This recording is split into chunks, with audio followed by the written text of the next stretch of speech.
Hello viewers, I am Deepthi. Today I am going to discuss about your compulsory paper which is English 1. It means English language paper for ICSE class 10. We will discuss how you can score full marks. It means what you should do and what you should not do. Your first question is write a composition from 300 to 350 words on any one of the following and you have 5 choices in it. You need to attempt only one. So first is normally original short story. The story must be original क्योंकि original होगी तभी तो teacher को पढ़ने में अच्छा लगेगा. It should begin with the given line. जो भी लाइन आपको स्टोरी के लिए दी गई है उसी लाइन से आपने स्टोरी स्टार्ट करनी है और उसके बाद उसी को कंटिन्यू करना है. जैसे for example I was eating at A coffee shop and I suddenly felt and so on. तो आगे आपको उसी लाइन के बाद कंटिन्यू करना है. Story should have plot, sequence, settings, characters, dialogues, creativity and interesting. मतलब पढ़ने वाले को पता लगना चाहिए कि स्टोरी का कोई प्लॉट है, अच्छे कैरेक्टर्स है, उन कैरेक्टर्स को नाम दीजिए. ऐसा नहीं कि आप सिर्फ लिखते जा रहे हैं he is coming, she is, तो ऐसे में कोई इंटरेस्ट नहीं आएगा. कैरेक्टर्स होने चाहिए, सेटिंग होनी चाहिए. आप पूरा कुछ दिखाइए कि कहाँ का सीन है, फॉरेस्ट सीन है, रिवर साइड सीन है, कॉटेज का सीन है, कहाँ का सीन है, मेंशन कीजिए और अपनी क्रिएटिविटी डाल के उसको इंटरेस्टिंग वे से प्रेजेंट कीजिए ताकि टीचर बीच में अपने आप को पढ़ने से आपकी स्टोरी से रोक ही ना पाए. Characters should have plausible names. हाँ जी, आपको उनके कोई करेक्टर के नाम देने हैं, जो भी आपके फ्रेंड्स के नेम है या जो भी आप देना चाहते हैं, कोई भी अच्छे से नाम आप उनको दे सकते हैं. Story may be in the first or the third person and could take any form. आपको किसी भी उसी लाइन से आप किसी भी तरह की स्टोरी ले सकते हैं. आप उसको कॉमिक फॉर्म में लेके जा सकते हैं, आप उसको ट्रेजिक वे की तरफ लेके जा सकते हैं, ड्रामेटिक वे में शो कर सकते हैं, या फिर आप उसके अंदर कोई मिस्ट्री शो कर सकते हैं जो लास्ट में जाके सॉल्व हो रही है. तो आप उसी स्टोरी को किसी भी चारों में से एक ढंग या कोई भी और नया ढंग आपके पास है तो उससे प्रेजेंट कीजिए. यहाँ पर to be penalised if no paragraphs. अगर आपने स्टोरी में पैराग्राफ्स नहीं बनाए हैं तो आपके 2 मार्क्स कट जाएंगे. इट मींस आपको पैराग्राफ पे फोकस रखना है. ऐसा नहीं कि आप पूरी एक ही उसमें लिखते जा रहे हैं, फ्लो में पूरा कॉम्पोजिशन खत्म हो गया और 350 वर्ड्स हो गए. तो 2 things you should keep in mind here. आपका पैराग्राफ जो है वो होना चाहिए. दूसरा, स्पेलिंग एरर्स नहीं होने चाहिए, स्पेशली आपके ऐसे के फर्स्ट हाफ में. अगर 350 वर्ड्स है तो नॉर्मली आपके 200 वर्ड्स तक के पूरे स्पेलिंग्स काउंट होते हैं. उसका एक फॉर्मूला होता है काउंसिल के पास. मैं आपके साथ वो फॉर्मूला रिवील नहीं कर सकती हूँ, बट फॉर्मूला होता है, कितनी स्पेलिंग एरर्स होती हैं उसके अकॉर्डिंगली आपके मार्क्स डिडक्ट किए जाते हैं. तो अगर आप चाहते हैं कि मार्क्स डिडक्ट ना हो तो आप अपने स्पेलिंग्स पहले से ही सोच कर रखें. हाँ जी, वो अलग बात है कि no marks will be cut for the same spelling error. आप वही स्पेलिंग बार बार ही गलत लिख रहे हैं तो उसका कोई मार्क्स नहीं कटेगा, पर जितने भी फ्रेश स्पेलिंग एरर्स आपने किए हैं उनके मार्क्स कटेंगे. स्पेशली आपके फर्स्ट हाफ में, या यूं कहूं कि 350 वर्ड्स हैं तो 200 वर्ड्स पहले आपके बिल्कुल स्पेलिंग एरर फ्री होने चाहिए, बिल्कुल करेक्ट स्पेलिंग के साथ होने चाहिए. आपका इंप्रेशन वहीं से टीचर के पास चला जाएगा.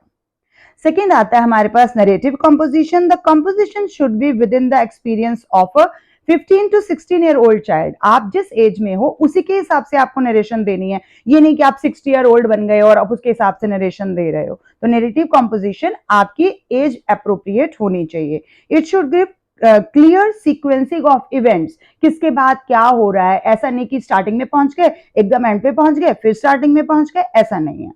Focus on the mistakes made and how the challenge was overcome. देखिए अपना कहां कहां गलती हो सकती है, कौन सा चैलेंज है जो आपके सामने आ रहा है इसको लिखते time, how it affected and the lesson learn from the experience. Narrative composition का मतलब ही ज्यादातर ये होता है कि आपको उसमें से कुछ एक्सपीरियंस लेना है. कुछ भी एक्सपीरियंस आप उससे गेन कर रहे हैं वो आपको लिखना है कि कैसे वो आपने लेसन लिया और कैसे उसने आपकी लाइफ को अफेक्ट किया. It must be a first person account. हमेशा फर्स्ट पर्सन, क्योंकि आप नरेशन कर रहे हैं, आप ही वो फर्स्ट पर्सन, तो आपने अपने हिसाब से ही पूरा वो नरेटिव कंपोजिशन देना है. Next is argumentative composition. Candidate must take a clear stand and give valid reason for the stand taken. आपने ईदर लिया है, आपने फॉर अगेंस्ट लिया है, ईदर और फॉर और अगेंस्ट. तो आप किसके साथ हो, उस स्टेटमेंट के साथ हो या उसके अगेंस्ट हो. तो जो आपने स्टैंड लिया है आपने उसी को फॉलो करना है. ये नहीं कि बार बार आप उसके लिए यस लिख रहे हो, उसी के लिए आप नो भी लिख रहे हो. आप एक ही स्टैंड को लेकर अपनी फीलिंग्स को पूरी तरह से शो कीजिए, नहीं तो आप अच्छे से अपने रीजंस एक्सप्रेस ही नहीं कर पाएंगे. Should focus on description of the scenes. क्या क्या सीन्स है वहां पर, साइट्स क्या हैं, आप क्या देख रहे हैं, साउंड्स कैसी हैं, आपने क्या क्या सुना है, आपकी फीलिंग्स कैसी हैं। सिर्फ ये नहीं कि कहानी हमने लिखनी होती है, उस कहानी को सामने वाला पढ़ के फील कर पाए। आप पेपर पे लिख रहे हो लेकिन उसको वहां पर 3D दिखाई देनी चाहिए, तभी आपका ऐसे का पूरा पर्पस सॉल्व हो पाएगा। इसमें penalised if know stand taken, आपका -2 मार्क्स हो जाएगा अगर आप फॉर और अगेंस्ट दोनों के लिए लिख देते हैं। आप या तो फॉर के लिए लिख लिए या अगेंस्ट के लिए लिखिए। आपका अगर इसमें से सेम रीजन नहीं आएगा, इट मीन्स आप अपनी थॉट्स को ऑर्गेनाइज नहीं कर पा रहे हो उतने वर्ड्स के अंदर, तो यहाँ पर आपके मार्क्स कट जाएंगे। मोरओवर आपने अपने वर्ड लिमिट को भी ध्यान में रख के करना है। ये नहीं है कि 350 वर्ड्स और आपने 400 क्रॉस कर दिए हैं। थोड़ा बहुत टॉलरेंस होती है, लेकिन ये नहीं है कि आप उससे बहुत बाहर चले जाएंगे। एग्जामिनर को पता चल जाएगा कि student is not able to specifically express his thoughts, तो नहीं कर पा रहा है, इट मीन्स उसको वहां पर पेनलाइज किया जा सकता है। तो -2 मार्क्स उस चीज के लिए भी आपके पास हो जाते हैं। तो अपनी थॉट्स को ऑर्गेनाइज कीजिए। नेक्स्ट आता है डिस्क्रिप्टिव कंपोजिशन। डिस्क्रिप्टिव में आपको कोई भी बाजार या रेलवे स्टेशन या कोई भी इस तरह का सीन देना है। Should focus on description of the senses, अपनी सारी सेंस ऑर्गन्स को आप पूरा यूज कीजिए, यूटिलाइज कीजिए। साइट्स क्या देखा है आपने, साउंड्स क्या सुनी है आपने, और फीलिंग्स जैसा मैंने आपको आर्गुमेंटेटिव में कहा वो आपका डिस्क्रिप्टिव में भी आना चाहिए। Detailed description of the composition, where and how did it take place and its outcome, कहाँ हुआ है, उससे क्या हुआ है या क्या हो रहा है एट प्रेजेंट आपके सराउंडिंग्स में, वो पूरा डिस्क्रिप्टिव का मतलब ही होता है कि डिस्क्राइब कीजिए, जितना डिटेल में डिस्क्राइब कर सकते हैं उतना अच्छे से डिस्क्राइब कीजिए। तो डिस्क्राइब करने के लिए किसी भी चीज को मैं फील कैसे करती हूँ, अपने 5 सेंसेस से फील करते हैं, तो उनमें से मैक्सिमम सेंसेस की आउटपुट को वहां पर लाइए। लास्ट आता है आपका picture composition. Composition must be related to the picture only, तो ये थोड़ा रिस्की अफेयर हो जाता है अगर आप पिक्चर को गलत इंटरप्रेट कर लेंगे तो ध्यान से पिक्चर को देखिए, उसको इंटरप्रेट सही से कीजिए। इट में भी डिस्क्रिप्टिव हो सकती है, स्टोरी हो सकती है, नरेशन ऑफ एन इवेंट भी हो सकता है कि आप किसी इवेंट में गए थे, वहां पर आपने ये सीन देखा था। एक्सेप्ट वाइड इंटरप्रिटेशन, यहाँ पर आपको बहुत अच्छे से उसको पूरा वाइडली विविडली डिस्क्राइब करना है जो भी चीज आप देख रहे हैं। सिर्फ ये नहीं कि आपने मतलब मान लीजिए पोल्यूशन ही है तो सिर्फ पोल्यूशन देखा और उसको डिस्क्राइब कर दिया, तो उतना अच्छा नहीं होगा, वो आपके लिए इतना मजा नहीं आएगा पिक्चर कंपोजिशन का। तो आप देखिए, 5 टॉपिक्स को ध्यान से फोकस कीजिए, और जब आपको स्टार्टिंग में रीडिंग टाइम मिलता है तो इन 5 में से आप उसको चूज कर लीजिए, और चूज करने के बाद उसके जो आप की पॉइंट्स माइंड में ला रहे हो, क्योंकि आपको की पॉइंट्स के ही मार्क्स मिलते भी हैं, तो आप की पॉइंट जो ला रहे हो उनको एक बार लिखते जाइए, माइंड में रखते जाइए, या फिर आप पेंसिल से अपनी आंसर शीट के एंड में जैसे ही आपका राइटिंग टाइम स्टार्ट होगा तो वहां पर पहले एक पूरा बना लीजिए फ्लो चार्ट टाइप, कि मुझे ये करना है, ये इस इवेंट के बाद ये होगा, इस इवेंट के बाद ये पूरी एक सीक्वेंस, और सारे जितने भी एडजेक्टिव्स आप यूज करने जा रहे हो उसके अंदर, क्योंकि अभी आपका फ्रेश माइंड है, अभी पेपर आपके सिर्फ हाथ में आया है, तो आप सोचिए कि हमने ये चीजें इसके अंदर डालनी है, तो स्टार्टिंग में ही आप 20, 25, 30 वर्ड जितने भी आपके दिमाग में आ रहे हैं वो सारे लिख लीजिए, और बाद में जब आप लिखेंगे फाइनली अपने उसको स्क्रिप्ट को लिखने जाएंगे, उसके बाद आप देखिए टिक करते जाइए कि ये पॉइंट मैंने कवर कर लिया है और ये पॉइंट रह गया, तो उसको भी उसके अंदर डालने की कोशिश कीजिए, तभी आपको इसके फुल मार्क्स मिल पाएंगे। और ये हमारे आंसर्स के लिए बहुत इंपॉर्टेंट पार्ट है हमारा, क्योंकि इसमें बहुत ज्यादा मार्क्स हमारे छिपे हुए हैं। So total summary of question number 1 is spelling errors avoid कीजिए, वर्ड लिमिट का ध्यान कीजिए, और ऑर्गेनाइज योर थॉट्स, ये बहुत जरूरी है। पैराग्राफ जरूर बनाइए जिनके 2 मार्क्स सीधे डिडक्ट हो जाएंगे अगर आप इन 4 पॉइंट्स को ध्यान में नहीं रखेंगे। बाकी 5 की डिस्क्रिप्शन मैंने आपको पूरा अच्छे से डिटेल में बता दिया। Now coming to question number 2 which is formal and informal letter. Now formal letter के फॉर्मेट में, फॉर्मेट आपको पता होगा, मैं इसका आपको मार्क्स ब्रेकअप दे रही हूँ कि कितने कितने मार्क्स के लिए आप क्या क्या चीज लिखते हैं, ताकि आपको फुल ऑन फुल 10 मिल पाए इसके अंदर। तो if you are attempting formal letter question, तो फॉर्मल लेटर में पहले आपका सेंडर्स एड्रेस है जो कि आपका हाफ मार्क के लिए होता है। कोई भी एड्रेस अगर आपको लिखना है तो try to write it in 3 lines, और कैपिटल लेटर्स में आप उसके अंदर जितने भी प्रॉपर नाउंस आएंगे वो कैपिटल लेटर्स के अंदर होने चाहिए, और लेटर के उसके अंदर एड्रेस में आपका पास कॉमा होना या ना होना ठीक है, मतलब उसमें आपके मार्क्स डिडक्ट नहीं होंगे। तो एड्रेस हमारा हाफ मार्क का है इसके अंदर, क्योंकि फॉर्मल लेटर है तो आपको पता है 2 एड्रेस होंगे, बीच में डेट आएगी। अब डेट में इसमें एक्सपेंडेड फॉर्म में आपने डेट लिखनी है, हाफ मार्क की डेट है, कॉमा भी आएगा। सपोज 18 अक्टूबर, 18 अक्टूबर कॉमा 2023, मंथ के बाद कॉमा आएगा, और उसके बाद फिर आप लिखेंगे। तो डेट में आप इस तरह से लिख सकते हैं 18 अक्टूबर 2023। तो डेट में एक कॉमा आपका यहाँ पर रहता है जिसका आपको पूरा हाफ मार्क मिलता है। पंक्चुएशन आपको ध्यान रखनी है। रिसीवर्स एड्रेस में अगेन हाफ मार्क है, 3 लाइंस में रिसीवर एड्रेस लिखेंगे। इसके बाद सैल्यूटेशन आ जाएगा, सैल्यूटेशन में डियर सर और मैडम। उसके बाद ये कॉमा कंपल्सरी है, ये कॉमा ना होने का फिर से आपका मार्क डिडक्ट हो जाएगा। देखिए यहाँ पर एक भी एरर आपका पूरा, क्योंकि हाफ ही मार्क का है तो हाफ नहीं होगा तो 0 ही होगा, 1/4 तो होता नहीं है। तो यहाँ पर ये कॉमा ना होने का मतलब है आपका इस स्टेप का मार्क डिडक्ट हो जाएगा।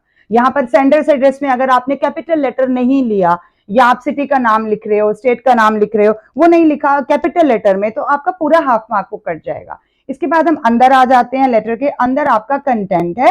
कंटेंट में आपको मिनिमम 4 पॉइंट्स देने हैं क्योंकि कंटेंट आपके 2 मार्क्स कैरी कर रहा है, तो ये 4 पॉइंट्स आपको यहाँ पर देने ही देने हैं। और 4 पॉइंट्स में भी आपको 2 में आपके लिए यहाँ पर आएगा कि आप क्या प्रॉब्लम्स क्या क्या आ रही हैं और फिर आप सजेशंस क्या क्या दे रहे हैं। तो इस 2 का भी आपके पास ब्रेकअप होता है कि आप इसमें से 2 पॉइंट्स की जो है वो अपनी प्रॉब्लम्स बताइए और 2 पॉइंट्स की जो है वो सजेशंस बताइए। तो पॉइंट्स जो है वो ये 2 या 2 पॉइंट्स जरूर कवर करने हैं। टोटल मिला के आपके 4 पॉइंट्स हो जाएंगे और सजेशंस को आप नेक्स्ट पैराग्राफ में ले सकते हैं।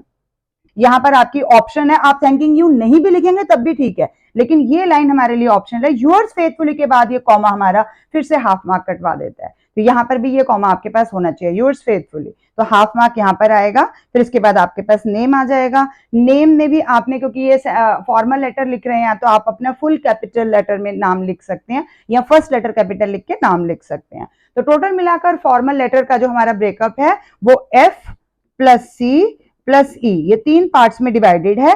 F इज फॉर्मेट, तो फॉर्मेट आपका कितना मार्क का बन रहा है, देखिए हाफ हाफ हाफ हाफ ये सारे काउंट करेंगे तो फॉर्मेट हमारे पास टोटल 3 मार्क्स का बन रहा है, तो फॉर्मेट 3 मार्क्स का है।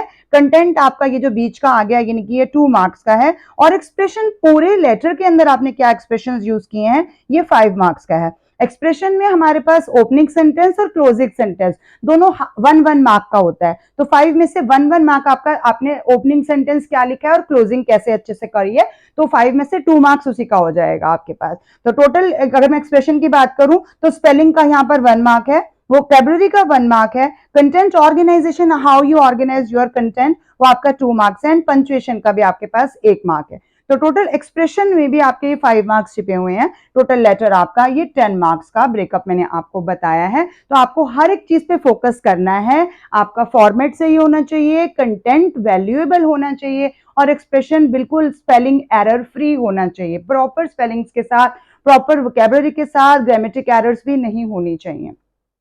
Now coming to informal letter, here we have only one address which is sender's address, and address should be again in 3 lines only, half mark for your address. Then date should be in expanded form with comma. Letter में आपके पास comma आएगा, notice में punctuation comma ये वाला नहीं आएगा। Letter में कॉमा लगाना है आपने, तो डेट में फिर से आपके पास कॉमा आएगा, हाफ मार्क होगा उसके लिए, टोटल डेट के लिए। डियर में आपने यहाँ पर, अब आप कई बार क्या करते हैं, डियर फ्रेंड, फ्रेंड को लेटर लिखना है, फ्रेंड ही लिख दिया, फ्रेंड नहीं लिखना, फ्रेंड की जगह पर आपको नेम लिखना है, फ्रेंड नहीं लिखना, फ्रेंड वर्ड मेंशन नहीं करना। या जो भी रिलेटिव है, जिसका भी है, चाचा जी, दादाजी जो भी हैं, तो उनको आप ग्रैंडफादर जो भी लिखना है आपने वो लिख सकते हैं, लेकिन आपको रिलेशन यहाँ पर मेंशन नहीं करना, आपको ऊपर नाम ही लिखना है। और डियर के बाद ये लिख के फिर आपका यहाँ पर ये कॉमा आएगा, इसीलिए इसके पास यहाँ पर फिर से हमारा हाफ मार्क है। स्टार्ट कर सकते हैं आप, I write this letter to inform you or share this information dash dash with you, तो करके आगे आप स्टार्ट कर दीजिए। यहाँ पर आपके पास कंटेंट 2.5 मार्क्स का है, यहाँ पर आपका कंटेंट 2 मार्क्स का था, यहाँ 2.5 मार्क्स का है, तो यहाँ पर आपको 5 पॉइंट्स देने हैं। Here you need to give only 4 points, here you need to write 5 points in content. Yours affectionately, affectionately के बाद फिर से कॉमा आएगा। One thing I want to make it clear, yours में apostrophe s यहाँ पर नहीं आएगा, नहीं लगाना, यहाँ नहीं लगाना, यहाँ लगाना है। उसके बाद आप अपना नेम लिखेंगे और यहाँ पर रनिंग हैंड में अपने नाम लिखना है, क्योंकि आप इनफॉर्मल लिख रहे हैं तो यहाँ पर आपको कैपिटल लेटर में देने की जरूरत नहीं है, रनिंग हैंड में आप लिखेंगे यहाँ पे। तो फिर से यहाँ पर इनफॉर्मल लेटर के लिए फॉर्मेट, कंटेंट और expression, format 2.5 marks, content 2.5 mark and expression 5 marks का हो जाएगा। टोटल लेटर के 10 मार्क्स हो जाएंगे। एक्सप्रेशन की बात अगर हम करेंगे तो एक्सप्रेशन में हमारे पास आप कुछ भी लिख सकते हैं, जैसे आपका कोई ग्रेटिट्यूड का लेटर है तो ग्रेटिट्यूड कीजिए, अप्रिशिएट कीजिए, तो इसका टोटल हाफ मार्क आ जाएगा कि आपने ग्रेटिट्यूड किया। या एक्सप्रेशन दिया या अप्रिशिएट किया, या आप कोई सैड न्यूज़ है तो उसके लिए लिखना चाहते हैं, तो वो आपका यहीं पे एक्सप्रेस करने का हाफ मार्क हो जाएगा। फिर स्पेसिफाई था जो भी चीज़ आप उसमें मेंशन करने जा रहे हैं, मान लीजिए आपको कोई गिफ्ट मिला है, तो gift and how thrilled you are to receive it. तो ये मैं आपको एग्जांपल दे रही हूँ यहाँ पर, तो दोनों का हाफ हाफ मार्क है आपके पास। जो भी चीज़ आप करने जा रहे हैं, बताने जा रहे हैं, उसको थोड़ा स्पेसिफाई कीजिए, तो उसका 1 मार्क टोटल हो जाएगा। स्पेंट इन प्रैक्टिस, आप जैसे किसी को पासिंग मार्क्स करने के लिए आप थोड़े सजेशंस दे रहे हैं, तो आप इसको प्रैक्टिस कीजिए, स्टडी प्लान बनाइए, टाइम टेबल बनाइए, एक्सप्लोर कीजिए पूरे सिलेबस को, मॉक टेस्ट लीजिए। तो इनमें से कोई भी 2 पॉइंट्स आप दे सकते हैं कि आप अगर किसी को ये सजेशन दे रहे हैं कि आप एग्जाम्स में क्या क्या कर सकते हैं। तो ये मेरा एक एग्जाम्पल है, ऐसे आप और भी ले सकते हैं। तो टोटल यहाँ पर सजेशंस का फिर आपका 1 मार्क हो जाएगा, और ओपनिंग और क्लोजिंग सेंटेंस फिर से हमारा 1-1 मार्क कैरी करेगा। तो टोटल ये एक्सप्रेशन हमारा 5 मार्क का हो जाएगा। तो ये आपके पूरे इनफॉर्मल लेटर का ब्रेक है।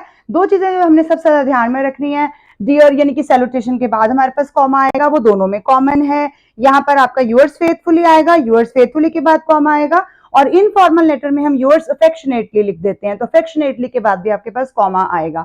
एड्रेस, फॉर्मल लेटर में 2 एड्रेस होते हैं, इनफॉर्मल लेटर में 1 ही एड्रेस होता है। डेट को लिखने का फॉर्मेट एक्सपेंडेड फॉर्म में एक ही है, बस यहाँ एक कॉमा आना है आपके पास यहाँ पे, और उसके बाद आप ओपनिंग और क्लोजिंग कर सकते हैं। कंटेंट में आपके पास यहाँ 4 पॉइंट्स हैं, यहाँ पर 5 पॉइंट्स आप लेंगे। एक्सप्रेशन आप जितना अच्छा देंगे उतने ही लेटर के आपके मार्क्स बढ़ते जाएंगे, तो टोटल 10 मार्क्स आप पूरे इजिली अचीव कर सकते हैं इसके अंदर। One thing I want to mention here is letter to the editor is not in the syllabus for this year 2023-24. Now coming to notice writing. First of all, catchy title. For example, paint your thoughts, or you can write splash with color, or if it is a music competition, then you can write harmony or symphony or chords of beauty or musical fiesta, music competition. इसी तरह से अगर और आपके पास topic change हो जाएंगे, painting का है तो art attack, art splash, shades of life, paint to win, splash of imagination, art Olympia, inter school painting competition, this is the event name. तो उसके लिए आप ये सारे देख सकते हैं, सब टाइटल्स, कैची हेडल्स जिसको हम बोल रहे हैं। ऐसे अगर आप डिबेट का है तो वॉर ऑफ वर्ड्स यानी कि शब्दों की जंग, war of ideas, clash of thoughts, तो ये हम डिबेट कंपटीशन में दे सकते हैं। अगर इसी तरह से साइंस डे का है तो आप यंग न्यूटन हेडिंग दे सकते हैं। एनुअल डे का है तो सेलिब्रेट द ईयर ये दे सकते हैं। टैलेंट सर्च का है तो hunt for the talent. Quiz competition का है तो battle of brains. Annual cultural meet का है तो कल्चर बियॉन्ड रीजन, रीजन के अलावा जो कल्चर है, तो एनुअल कल्चर मीट के लिए हम ये दे सकते हैं। अगर स्कूल एग्जीबिशन है तो डिस्प्ले ऑफ स्कूल टैलेंट, अलग अलग different talents we are showing. International day of non violence तो raise your voice. Visit to village school का है तो लर्न विद अनप्रिविलेज्ड। तो ऐसे ही हम करते करते अर्थ डे का है तो सेव द अर्थ। ऐसे बहुत सारे और कैची टाइटल्स हो सकते हैं हमारे पास। अगर नेचर का हमने देना है तो गो ग्रीन हो गया, make it green, plant for the future. Environment day के सेलिब्रेशन के लिए हम ये सारे दे सकते हैं। बैटल ऑफ ब्रेन हम ये मैंने आपके साथ डिस्कस किया। क्विज के लिए हो सकता है। ड्रामा का अगर है तो ड्रामा कंपटीशन के लिए ड्रामा फिएस्टा और गाला थिएटर, इस तरह से लिख सकते हैं आप। तो बहुत सारे हमारे पास इस तरह से कैची हेडिंग्स आ सकते हैं। डांस कंपटीशन में एनीबडी कैन डांस, ये नहीं है कि आप सिर्फ एक को ही डांस करने के लिए कह रहे हैं। मेक योर मूव, या फिर इसके अंदर हम और भी एक्सप्लोर कर सकते हैं, लेट्स डांस, या इस तरह से गेम्स के भी ले सकते हैं। चलिए now go further. Event name, event name में जैसे यहाँ मैंने आपके लिए लिया फॉर एग्जांपल पेंटिंग कंपटीशन है या डिबेट कंपटीशन है, जो भी आप यहाँ पर उसके अंदर लिखेंगे।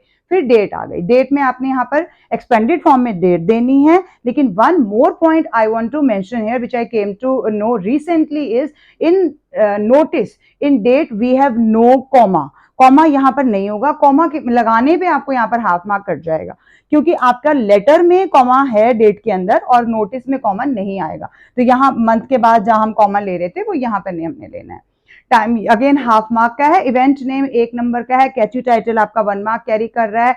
टाइम आपने देना है इसमें 9 AM to 11 AM, जो भी आपका 3 घंटे का है तो आप थोड़ा और इसको एक्सपेंड कर दीजिए, तो यहाँ से लेना है। डेट में एक चीज और यहाँ मेंशन करूंगी कि जो आपने डेट देनी है, क्योंकि आप नोटिस लिख रहे हो और वो नोटिस सब तक पहुंचना चाहिए, तो वो नोटिस की डेट जिस दिन वो इवेंट होने वाला है उससे कम से कम 10 to 30 डेज होने चाहिए। तो मिनिमम 10 डेज का गैप होना चाहिए उस डेट में, और मैक्सिमम 30 डेज तक का गैप ले सकते हैं, क्योंकि उसके बाद वो सब तक पहुंचेगा तभी वो इवेंट सक्सेसफुली हो पाएगा। तो यहाँ पर ये डेट आपके इवेंट की डेट से लगभग 10 से 30 दिन पहले की होनी चाहिए।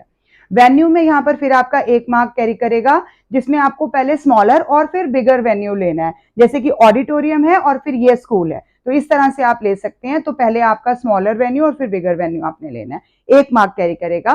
टारगेट ऑडियंस में आपके पास रेलिवेंट डिटेल्स आपने देनी है, जैसे कि स्टूडेंट्स ऑफ क्लास 6 to 10 या 10 to 12 nominate themselves, give their names to dash dash dash. तो इस तरह से आपको लास्ट लाइन करके फिनिश करना है। ये नियर अबाउट आपका 30 वर्ड्स का होना चाहिए।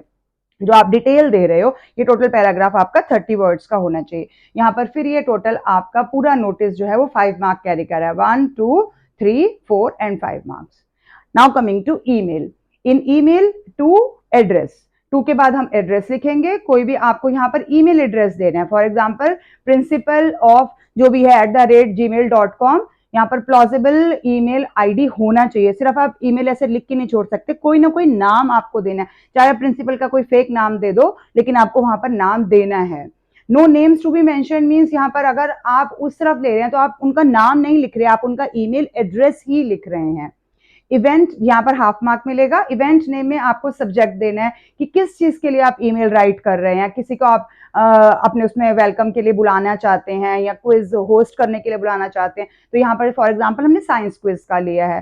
सैल्यूटेशन में यहाँ पर डियर सर और मैडम, और उसके बाद भी हमारे पास कॉमा आएगा, उसी का हाफ मार्क है। अगेन मैं वही बात बोलूंगी, या तो हाफ है या तो 0 है, अगर आपने कॉमा छोड़ दिया तो मार्क गया। बॉडी में आपके पास इंट्रोडक्शन आ जाएगी। इंट्रोडक्शन में वही जो चीजें, हमारा नोटिस जो होता है वो ईमेल के साथ रिलेटेड होता है, तो जिस टॉपिक का ही नोटिस होता है उसी पे आपने ईमेल करना होता है। तो दोनों को आपको पता होना चाहिए किस बारे में टॉपिक है। तो बॉडी आपने ध्यान से लिखनी है। फिर इवेंट डिटेल्स में आप पूरा इवेंट डिटेल देंगे कि ये जो यहाँ पर हमने डिस्कस किए वही सेम वहां पर आ जाती हैं। इसके अलावा क्लोजिंग सेंटेंस यहाँ पर आ जाएगा। और फिर सब्सक्रिप्शन में हाफ मार्क में आपका आएगा यूअर्स ट्रूली या फिर फेथफुली, कोई एक आपने लिखना है यहाँ पर। इसके बाद भी आप कॉमा लेंगे, फिर आप अपना नाम लिख सकते हैं, जैसे श्रीवत्सन लिख दिया, साइंस सेक्रेटरी जो आपकी पोस्ट है, और वो ऑप्शनल है। आप साइंस सेक्रेटरी नहीं भी लिखेंगे, लिख देंगे तो बेटर है, क्योंकि अगर आपका साइंस क्विज है, यहाँ आपने साइंस सेक्रेटरी लिख दिया, अगर किसी जगह पर मेंशन है टॉपिक के अंदर तो आप लिख दीजिए, अगर नहीं है तो you can leave it also. तो यहाँ पर हमारे पास बहुत सारी चीजें कवर हो गई हैं इस चीज से related. Now coming to next question, जो कि हमारा कॉम्प्रीहेंशन का आ जाता है। अब कॉम्प्रीहेंशन में भी आपको कुछ चीजों के लिए ध्यान रखना है। सबसे पहला आपने कॉम्प्रीहेंशन को ध्यान से रीड किया, रीड करने के बाद आप उसके क्वेश्चंस को केयरफुली रीड कीजिए, सो दैट आप पता लगा पाए कि किस किस पैराग्राफ में कौन कौन सा आंसर मुझे बहुत ध्यान से पढ़ना है। और कभी भी आंसर को एज इट इज कॉपी नहीं करना, try to write it in original words with same meaning, यानी कि आंसर लिखते टाइम मीनिंग ही चेंज कर देंगे, मीनिंग वही रहेगा लेकिन उसको ओरिजिनल वर्ड्स के अंदर लिखिए। इसमें राइट द समरी और you can say theme of the comprehension passage in the grid. जो हमारा आता है, आपका जो समरी लिखना आता है आपको, जो ज्यादा मार्क्स में आता है आपके पास, is the format as per CISE। तो आपको ग्रिड बनाना है, ये काउंसिल की तरफ से होता है कि हमें एक ग्रिड बनाना है, एक फेयर होता है मतलब, और एक उससे पहले हम रफ बनाते हैं अपने लिए। तो student should make 2 grids, 1 rough और 1 fair. Both can be written with a pen or first one can be written with pencil to edit it easily। अगर आप चाहें तो आप पेन से डायरेक्ट भी लिख सकते हैं, बट पेंसिल से लिखने से आपकी एडिटिंग इजी हो जाएगी। And bring it with in the word limit, जितना आपको वर्ड लिमिट दिया गया है, जैसे आजकल आपका 50 वर्ड्स का वर्ड लिमिट है, तो आप 5 कॉलम लेकर के या 4 लाइंस डालेंगे तो 5 कॉलम अपने आप बन जाएंगे। तो वहां पर 5 into 10 लाइंस तक आप उसके अंदर कर दीजिए, तो आपके 50 वर्ड्स आ जाएंगे। अगर लिमिट 50 वर्ड की है तो 5 into 10 50 आपने कर दिया। सेकेंड जो फाइनल ग्रेड होगा should be written with pen only, because pencil work will not be considered. अगर आप पेंसिल से फाइनल ग्रेड बना रहे हो या फाइनल कॉम्प्रिहेंशन या थीम दे रहे हो उस कॉम्प्रिहेंशन के बारे में, या समरी दे रहे हो, तो वो आपका चेक नहीं होगा। If you want, you can allot numbers to the columns and lines। तो आप नंबर दे देंगे एक ही बारी, to save your time to count it again and again। तो आपको पता लग गया मेरा 5 into 10 है, मुझे इतने ही वर्ड्स के अंदर अपने आप को लाना ही लाना है समरी को, तो आप उसको ध्यान से कर सकते हैं आराम से, और आपके पूरे मार्क्स इसके अंदर आपको मिल जाएंगे। तो फॉर्मेट में, कॉम्प्रिहेंशन में आपने ये चीज जरूर ध्यान रखनी है। बाकी आंसर्स के लिए हम अभी से मेंशन नहीं कर सकते, but read the questions carefully and try to write original sentences with the same meaning in your answer. इतना ही आपको कह सकती हूँ। बाकी हमारा ग्रामर पोर्शन आ जाता है, तो ग्रामर पोर्शन के लिए कुछ अलग से तो है नहीं है, अब जितना अच्छे से प्रैक्टिस करेंगे उतना अच्छा आपका हो जाएगा। नाउ लास्ट में हम सम अप करते हैं इन सब चीजों को, जो पॉइंट्स हमने पूरी वीडियो में डिस्कस किए हैं। Never use numerical numbers in language paper other than writing dates. आपको कहीं पर भी जैसे मुझे लिखना है कि सेकंड आया, बच्चा स्टूडेंट जो है वो सेकंड आया, तो सेकंड मींस मैं 2 ऊपर एनडी नहीं लिखूंगी, सेकंड SCCOND पूरा लिखना है आपने, नंबर नहीं लिखना, मैथमेटिकल नंबर। डेट्स के अलावा कहीं नहीं आएगा, डेट तो आपको लिखनी पड़ेगी ना, 2 नवंबर है तो आप 2 ही लिखेंगे, लेकिन बाकी चीजों के लिए नहीं लिखना है। न्यूमेरिकल नंबर पूरा आपको कॉम्पोजिशन में भी, लेटर में भी, कहीं पर भी यूज ही नहीं करना है। अवॉइड स्पेलिंग एरर, नहीं तो आपके मार्क्स डिडक्ट हो जाएंगे। मैंने आपको बताया जो भी आपका कॉम्पोजिशन है उसके पहले मिनिमम 150 to 200 वर्ड्स आपके बहुत अच्छे से चेक होते हैं, उसमें स्पेलिंग एरर का मतलब आपके डायरेक्टली मार्क्स डिडक्ट होना ही होता है। तो इसीलिए स्पेलिंग एरर वहां पर बिल्कुल अवॉइड कीजिए, वो तभी हो पाएगा जब आपकी वोकैबुलरी एनरिच होगी। कॉम्प्रिहेंशन में भी आप करेक्ट वर्ड मीनिंग तभी दे पाएंगे, वर्ड या फ्रेज प्रॉपर आप आइडेंटिफाई कर पाए। Read all options before you finally tick the MCQs, क्योंकि हमारा ग्रामर पोर्शन एमसीक्यू फॉर्म में ही आना होता है और कॉम्प्रिहेंशन में भी होते हैं, तो आपको इसमें ध्यान से करना है, सारे ऑप्शंस ध्यान से चूज करने हैं, पढ़ने हैं पहले और फिर एक चूज करना है, क्योंकि कई बार हमारे को पहला ठीक लगता है लेकिन सेकंड वाला उससे भी अप्रोप्रिएट होता है। Try not to cross word limit, क्योंकि उसके लिए भी मार्क्स डिडक्ट हो सकते हैं। मेक पैराग्राफ्स इन कॉम्पोजिशन, नहीं तो उस पे कॉम्पोजिशन राइटिंग में आपका अगर वर्ड लिमिट क्रॉस हो जाएगा तो उसमें आपका माइनस हो ना हो, लेकिन पैराग्राफ नहीं बनाने का आपका -2 मार्क्स डायरेक्ट हो जाएगा। तो emphasis on making paragraphs in your writing. Take a clear stand in argumentative composition में अगर आपने फॉर और अगेंस्ट दोनों के लिए लिख दिया तो भी आपको पेनलाइज किया जाएगा, आपके -2 मार्क्स हो जाएंगे। मेक ग्रिड इन कॉम्प्रिहेंशन में एक रफ ग्रिड तो आपको जरूर बनाना पड़ेगा, फाइनल ग्रिड के लिए अगर आपको टाइम ना मिले तो आप रफ वाले को फाइनल करके प्रेजेंट कर सकते हैं। Don't just copy answers in comprehension, write in original language with same meaning. Grammar portion needs a lot of practice. Refer to some good books or sites for more and more practice. जितनी ज्यादा आप grammar में practice करेंगे उतने marks आपके positive होते जाएंगे। Hold some basic grammar rules like जो आपका पॉजिटिव, कंपैरेटिव, सुपरलेटिव डिग्री आता है ये आपने करना है। As soon as type questions आते ही आते हैं। रिपोर्टेड स्पीच है, सब्जेक्ट वर्ब एग्रीमेंट है, एक्टिव पैसिव वॉइस है, लाइक पैसिव जो है हमेशा हमारा थर्ड फॉर्म में होना चाहिए, प्रपोजिशंस हैं, ये सारे वर्ड्स हमारे लिए, सारी चीजें हमारे लिए ग्रामर में प्रैक्टिस करना बहुत जरूरी हो जाता है। So now this is the end of my video today. Best of luck from my side. If you still have any doubt, you can tell me in the comment section. Thanks for watching till the end. Keep watching, sharing and subscribe to my channel and have a good score in your final exam.